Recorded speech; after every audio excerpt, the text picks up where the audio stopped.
नमस्कार विद्यार्थी मित्रांनो. शिक्षक भरती अंतर्गत जे काही शिक्षकांनी टेट परीक्षा पास केलेली आहे, त्यांना प्राधान्य क्रमांक जे आहे ते नोंदवता येत आता होत होते.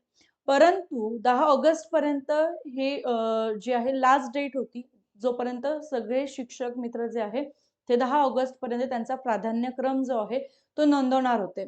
पण जेव्हापासून ही साईट सुरू झालेली आहे, तेव्हापासून अनेक तांत्रिक अडचणींना सगळ्यांनाच सामोरं जावं लागतंय.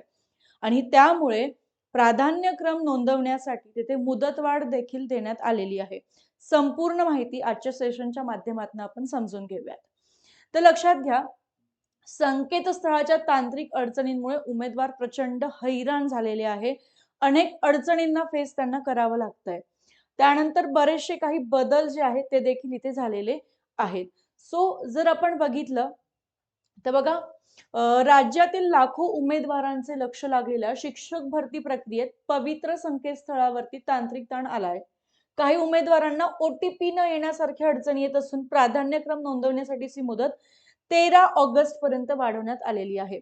म्हणजे जो प्राधान्यक्रम होता तो आधी 10 ऑगस्ट डेट केली होती, नंतर 11 ऑगस्ट केली, पण आता फायनल डेट जी आपल्या समोर आहे ती किती आहे?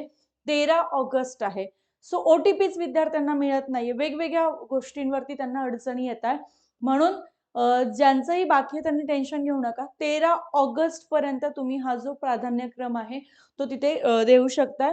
राज्यभरातील शासकीय, स्थानिक स्वराज्य संस्थांच्या शाळा, अनुदानित शाळांतील शिक्षकांच्या रिक्त जागांनुसार नुकत्याच सगळ्यांना माहिती आहे की 30,000हून अधिक रिक्त जागांच्या जाहिराती प्रसिद्ध करण्यात आलेल्या आहे आणि त्यानुसार जिल्हा परिषदेमध्ये एकूण 13,351 पदे आहेत. नगरपालिका, नगर परिषदांमध्ये 280 पदं आहेत. नंतर महानगरपालिकेमध्ये 1954 आहे. आदिवासी विकास विभागाअंतर्गत 2421 पदं आहे. याच्या आधीच्या सेशनमध्ये पण आपण हे समजून घेतलेलं आहे. ओके, सो असे बरेचशी पदं आहेत आणि याच्यासाठी जवळपास 1,70,108 उमेदवारांकडनं प्राधान्यक्रम जो आहे तो नोंदवण्याची प्रक्रिया सुरू करण्यात आलेली आहे. आता ही संख्या मोठी असल्यामुळे वेबसाईटला पण प्रॉब्लेम येत आहे आणि अनेक तांत्रिक अडचणींना सामोरं जावं लागतंय. सो 13 ऑगस्ट पर्यंत तुम्ही तुमचा प्राधान्यक्रम जो आहे तो पवित्र पोर्टलवरती नोंदवू शकत आहात. ही सगळ्यात महत्वाची गोष्ट लक्षात ठेवायची आहे. मित्रांनो, जर तुम्ही आता टीईटी टेट देण्याचा विचार करत असाल, म्हणजे 2027 ची तुम्ही टीईटी टेट देणार असाल किंवा 2026 ची तुम्ही टीईटी एक्झाम देणार असाल, तर लक्षात घ्या, 2026 असेल किंवा 2027 ची टीईटी असेल, तर या टीईटी परीक्षेसाठी टेक्स्टबुक सुपर कोचिंगच्या आपल्या ॲप्लिकेशनवरती गुरु नावाची फास्ट ट्रॅक बॅच देखील चालू आहे. ठीक आहे?